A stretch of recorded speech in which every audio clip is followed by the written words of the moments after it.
Olá irmão que acompanha o canal Templo São Paulo Leste para estudo das Escrituras. Como sempre pergunto, tudo bem com você?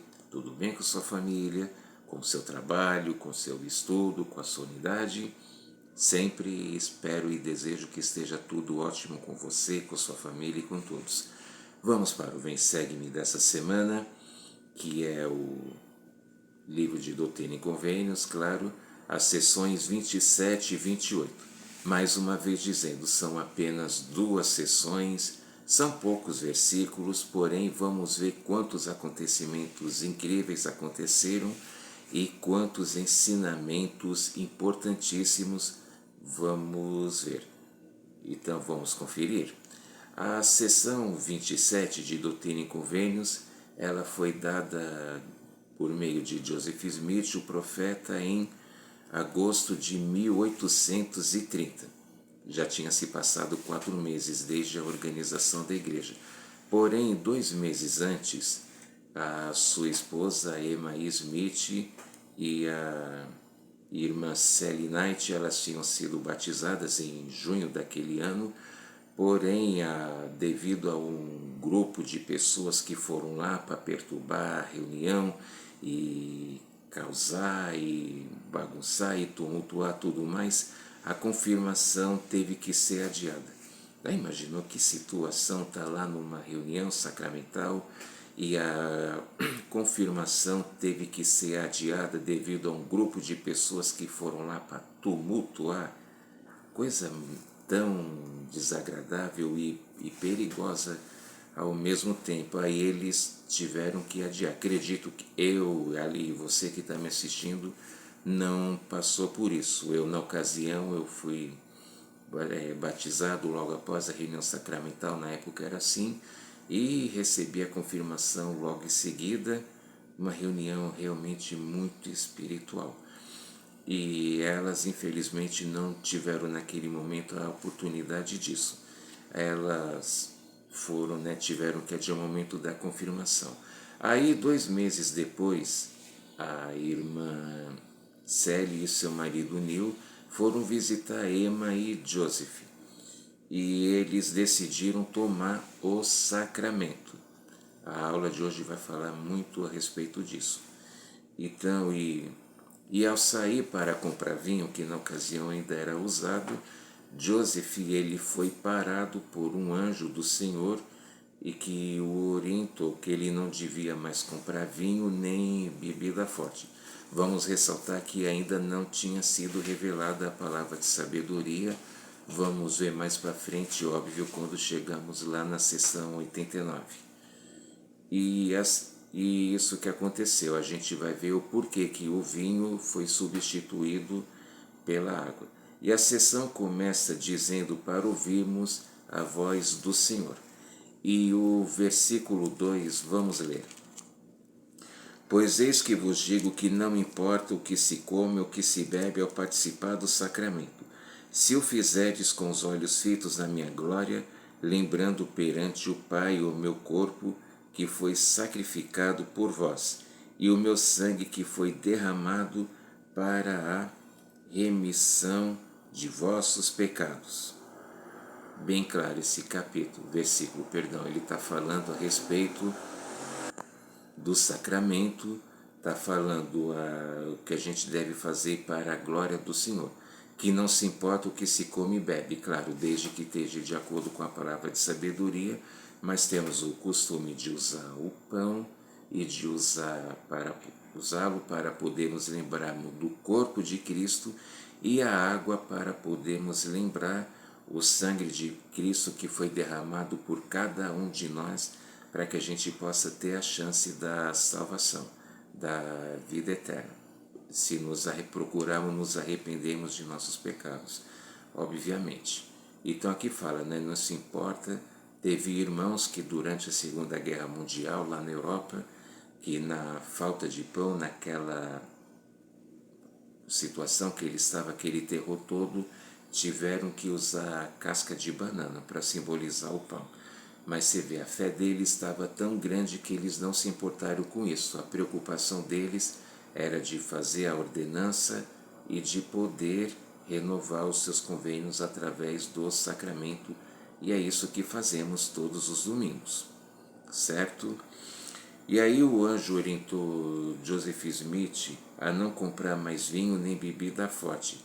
Já falamos a mudança, porque o vinho começou a ficar muito alcoolizado, muito problema, e para que aí não houvesse nenhum risco, então o Senhor, através do anjo, revelou a Joseph Smith que o vinho tinha que ser substituído pela água, tá? E aí os versículos seguintes explicam que Cristo e seus servos sempre participaram e sempre vão participar do sacramento. E alguns inclusive foram até citados aqui, né, como Adão, Moisés, Elias, Jacó e José, Pedro, Tiago e João, todos eles sem exceção, e nós também, assim como no tempo passado, nós fazemos essa ordenança. Algumas denominações chamam de Santa Ceia, ou Ceia do Senhor, chamamos de o sacramento para lembrarmos realmente do sacrifício de Cristo. Aí agora vamos ler o versículo 13. Que ele estava falando de Pedro, Tiago e João, ele diz: a quem confiei as chaves de meu reino e uma dispensação do Evangelho para os últimos tempos e para a plenitude dos tempos, quando reunirei em uma todas as coisas, tanto as que estão no céu como as que estão na terra.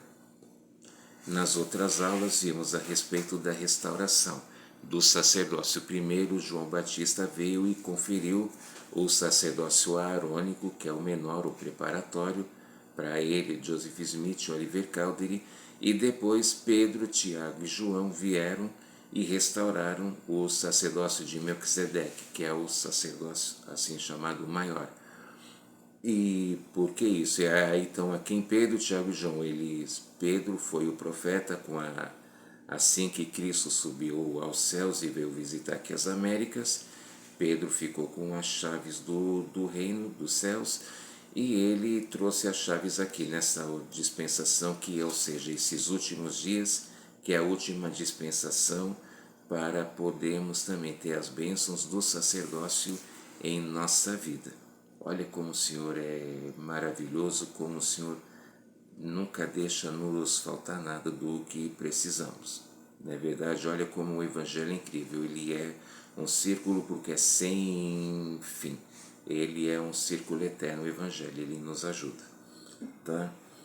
E isso, claro, serve para todos. Não só eles, os profetas, os apóstolos, mas todos nós também podemos e devemos participar da ordenança do sacramento a cada domingo. Agora vamos, aí a sessão encerra falando da armadura de Deus. Vamos para o versículo 15, que diz bem assim: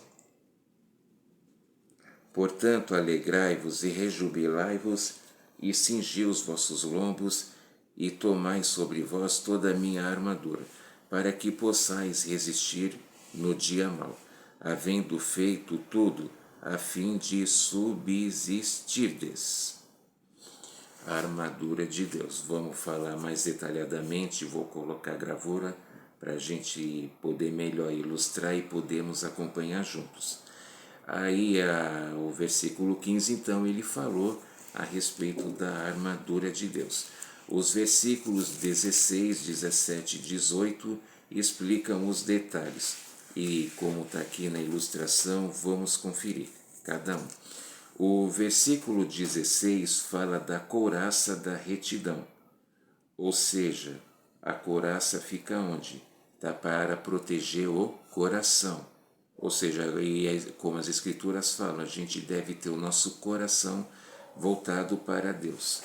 Depois ele também diz, os lombos cingidos com a verdade. Ou seja, aqui como está falando dos lombos, está falando do que? De guardarmos os mandamentos, em especial a lei da castidade, tá? Porque a retidão, que com a castidade todo mundo pode se manter mais puro e mais próximo do Pai Celestial.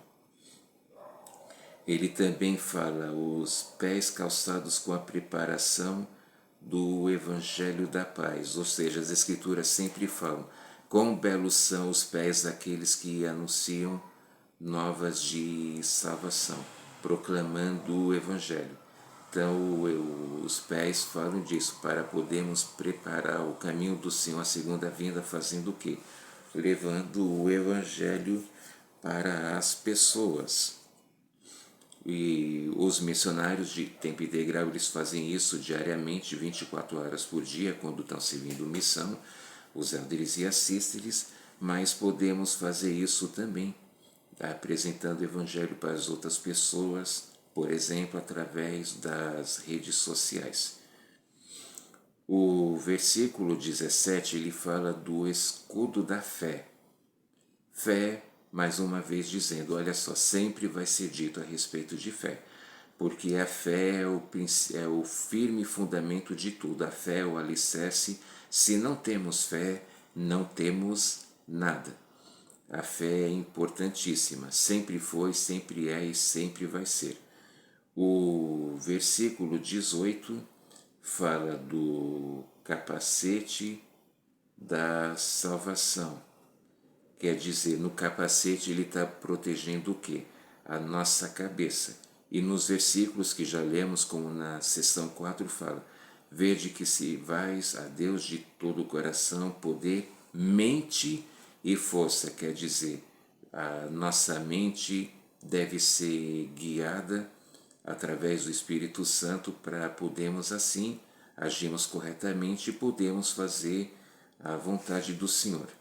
E também fala da espada de meu espírito. Já mais uma vez dizendo, com o Espírito Santo nós podemos ter a verdade, né? A gente vai ser bem corretamente orientado e não vai se perder por outros caminhos. Então essa é a explicação.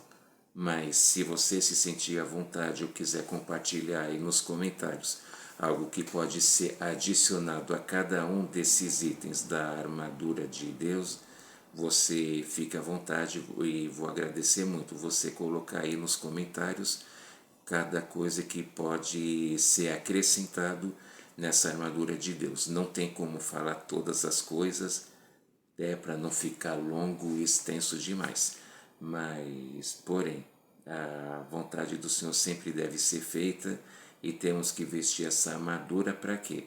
Para que, como lá lembra em Elamã 5,12, para que quando o inimigo lançar seus dardos, nós não possamos ser atingidos. A gente vai estar com a armadura de Deus tão forte com nós que nada, nenhuma influência do mundo ou do inimigo vai poder nos atingir, vai poder abalar nossa fé ou vai poder nos derrubar espiritualmente. Por isso que nós temos que nos alimentar espiritualmente cada dia, estudando as Escrituras, frequentando as reuniões, indo à igreja, indo ao templo e procurando fazer a vontade do Senhor, obedecendo os mandamentos. Tá certo? E agora a sessão 28. É bem pequena também, mas olha as lições importantíssimas que vamos ver. Essa revelação foi dada por meio de Joseph Smith e Oliver Cowdery em setembro de 1830. 5 meses já que tinha sido organizada a igreja. Só que estava acontecendo aí um porém. Hiram Page, que ele era membro da igreja, você lembra dele? Lembra sim, não vou falar porque eu quero ver, ele deixa aí no comentário aonde podemos encontrar o nome de Hiram Page. Ele era membro, só que ele tinha uma pedra, e ele acreditava que com essa pedra ele recebia revelações para ele, para todos e principalmente para a igreja. E muitos irmãos, infelizmente, alguns irmãos acabaram se equivocando com isso e Oliver Cowdery foi um deles, né? E o que aconteceu? Joseph Smith, ele orou com muito fervor ao Senhor e em resposta ele recebeu esta revelação. E o Senhor nessa sessão ele começa a orientar Oliver Cowdery que ele deveria ensinar conforme ele fosse instruído pelo Espírito, ou seja, pelo Espírito Santo. Agora vamos então ler na seção 28, o versículo 2. Mas eis que em verdade eu te digo, ninguém será designado para receber mandamentos e revelações nesta igreja, a não ser meu servo Joseph Smith Jr., porque ele as recebe como Moisés. Então vamos deixar bem claro, você pode estar me perguntando, mas por que só Joseph Smith podia receber a revelação? Porque na ocasião ele era o profeta da igreja, ele quem presidia a igreja, portanto quem tinha as chaves para poder receber a revelação tanto para a igreja como para todo o mundo, era ele, Joseph Smith. O Senhor deixou bem claro aqui, assim como Moisés. Quando Moisés era o profeta, na época que lá no Velho Testamento era ele quem recebia. Assim como foi com Abraão, com Noé, com Isaías, com Pedro. E agora na ocasião era com Joseph Smith. Ele, mais uma vez dizendo, como ele era o profeta, vidente e revelador, era ele quem tinha as chaves para isso. E não através de uma pedra, ele recebia diretamente a revelação do Senhor. Assim como foi com seu sucessor Brigham Young, com John Taylor, com Wilford Woodruff, e até chegamos agora, atualmente, no presidente Russell M. Nelson. Aí você está me perguntando, e uma pessoa não pode receber revelação? Ela pode, mas a pessoa pode receber revelação para si própria, para a sua família, para o seu chamado que ela estiver exercendo, e pode ser que ela encontre, possa receber alguma revelação para poder ajudar o próximo. Mas porque lembrando que assim como na igreja primitiva, na época de Cristo, existe a autoridade, o profeta, apóstolo, patriarca, até chegamos aqui, presidente de estaca, bispo.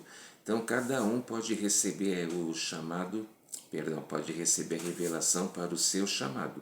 O bispo vai receber para a ala que ele preside, o presidente da estaca para a estaca que ele preside, o presidente da missão e o presidente do templo, e enfim, o presidente da área, para cada um no seu chamado. Eu, no meu caso atualmente, eu posso receber para a escola dominical, as irmãs também que têm seus chamados também podem receber para cada uma, presidente da primária, das moças, da sociedade de socorro, e a gente deve respeitar. A gente não pode, eu recebi revelação para você, eu não sei o que, não. A gente tem que ter cuidado com isso, porque você já imaginou se todo mundo pudesse receber revelação, ou se cada um dissesse, para mim foi revelado que a igreja tem que construir uma capela no lugar tal, ou o templo não sei aonde, ou tem que fazer assim, ou tem que fazer assado, não. Isso acontece porque o plano do Senhor e a igreja são organizados, e por isso eles deixam, assim, não é uma hierarquia, mas autoridade. O profeta, mais uma vez dizendo, ele, o profeta, pode receber a revelação tanto para toda a igreja, como também para o mundo todo. E cada um pode receber a revelação pessoal para seu chamado ou para a sua família. Mais uma vez dizendo, para ajudar o próximo. Eu lembro quando eu devia ter uns 11, 12 anos, eu vi num programa que um homem ele sonhou que o amigo dele não era para viajar de carro, porque ele ia sofrer um acidente. O amigo falou que não, até que por insistência ele levou o carro no mecânico, e aí ele viu que uma roda estava com problema e que se não fosse consertada poderia causar um acidente e quem sabe fatal. Então, numa coisa assim, numa situação de poder ajudar o próximo, é possível, por que não? Quando a gente está a serviço de nosso próximo, estamos a serviço de nosso Deus. Como a escritura famosa de Mosias 2,17 fala, a gente pode receber.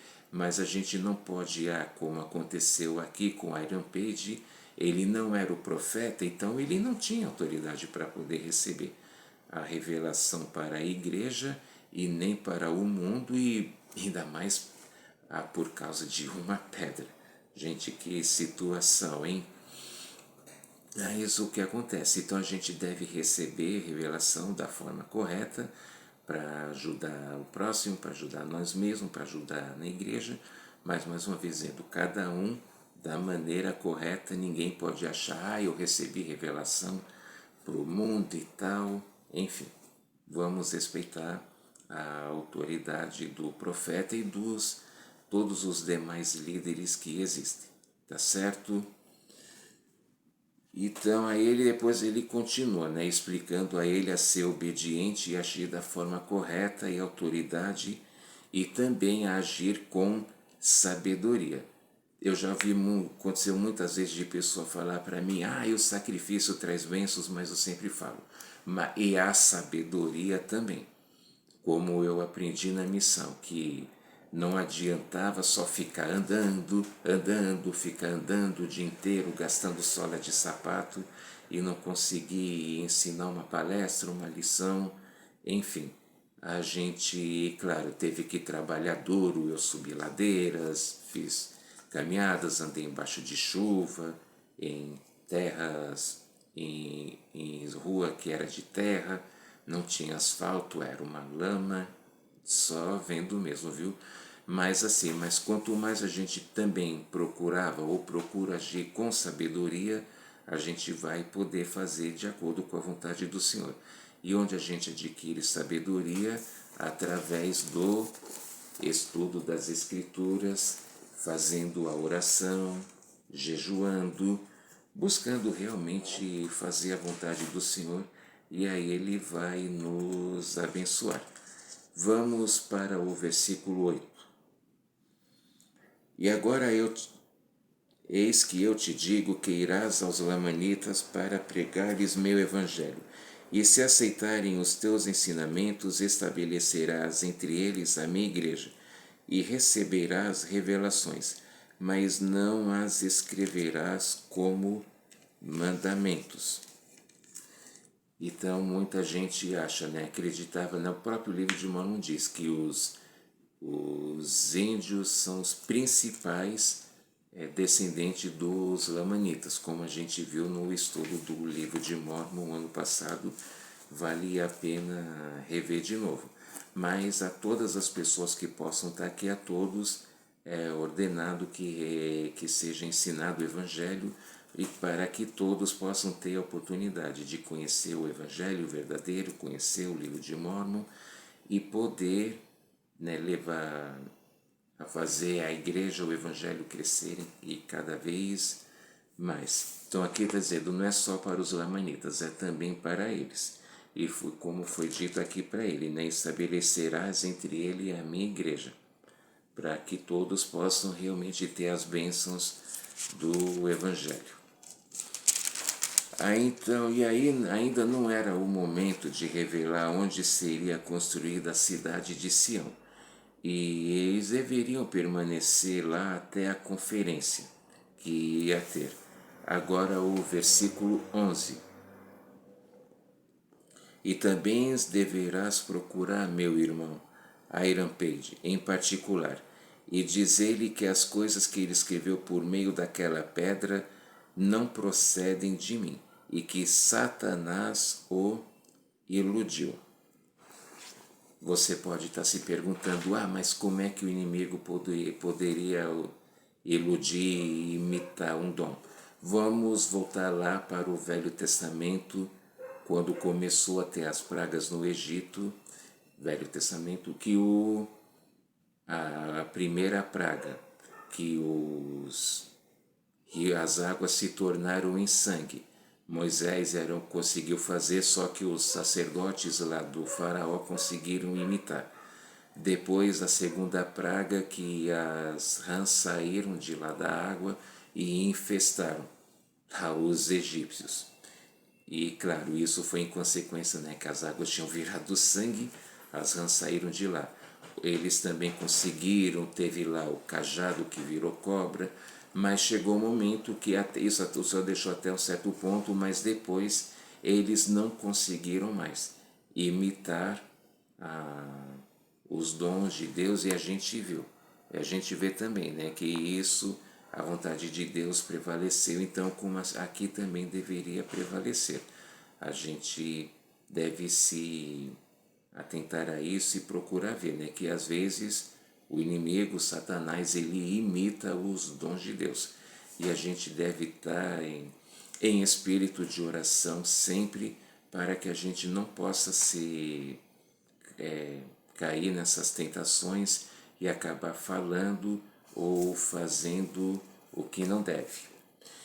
E a ninguém é ensinado ou designado a contrariar os convênios da igreja e nem fazer nada diferente do que o Evangelho ensina. O versículo 13. Pois todas as coisas da igreja devem ser feitas em ordem e de comum acordo e pela oração da fé. Mais uma vez dizendo, lembra lá da última aula que foi falado, né, de comum acordo, ou seja, a todo mundo, quando alguém vai ser chamado, a todo mundo é solicitado. Quem tiver a favor, se manifeste levantando o braço direito em sinal de apoio. Quem for contrário, pelo mesmo sinal. E todas as coisas do Evangelho são assim, são como está falando aqui, são feitas de comum acordo, não são feitas, eu quero assim, ou eu quero assado, ou eu quero não sei como, não. Tudo tem que ser feito de maneira organizada, conforme a vontade do Senhor. E aí ele fala, né, e fazer tudo conforme a orientação do Espírito, para estarmos de acordo com os convênios.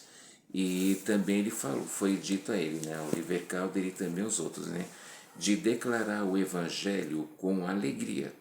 Lembra quando o Senhor disse lá no Novo Testamento que as pessoas, quando jejuar, não é para estar com a expressão triste, é para estar com a expressão alegre, ou seja, feliz. E a pessoa também, quando orar, quando fazer doações, ela deve fazer isso com ânimo, não para ficar recebendo os louvores do mundo, mas para que o Pai Celestial possa compensar abertamente. E assim também foi orientado naquela época, foi agora no começo da restauração da igreja e continua valendo até hoje. A gente deve fazer tudo de acordo com alegria, de acordo com a vontade do Senhor. Então essa foi a aula de hoje. Eu sei que realmente o sacramento é uma ordenança sagrada e deve ser também a nossa atitude durante o sacramento. A gente deve buscar reverência, desligar os celulares, evitar conversas. Algumas pessoas têm criança ou tem alguém especial, requer um cuidado maior, tudo bem, mas que a gente possa estar pensando no Senhor, na ordenança do sacramento, que ela é a mais sagrada que existe na igreja depois das ordenanças do templo, porque é nela que a gente tem a oportunidade de poder renovar os nossos convênios, arrepender de nossos pecados e tomar sobre nós o nome de Cristo. E presto o meu testemunho que realmente é importante obedecermos à autoridade para que a gente possa ser guiado corretamente e assim podemos fazer a vontade do Senhor e colaborar com Ele na sua obra e aqui na sua igreja. Então é essa aula que eu deixo em nome de Jesus Cristo. Amém. E te convido mais uma vez, se você ainda não é inscrito, se inscreva. Não esqueça, por favor, de deixar o seu like. Não esqueça de compartilhar seu vídeo com seus familiares, seus amigos e com os amigos que ainda não são membros da igreja, mas vamos ter fé que eles vão se tornar. Tá ok? Muito obrigado, um grande abraço e até a próxima. Tchau.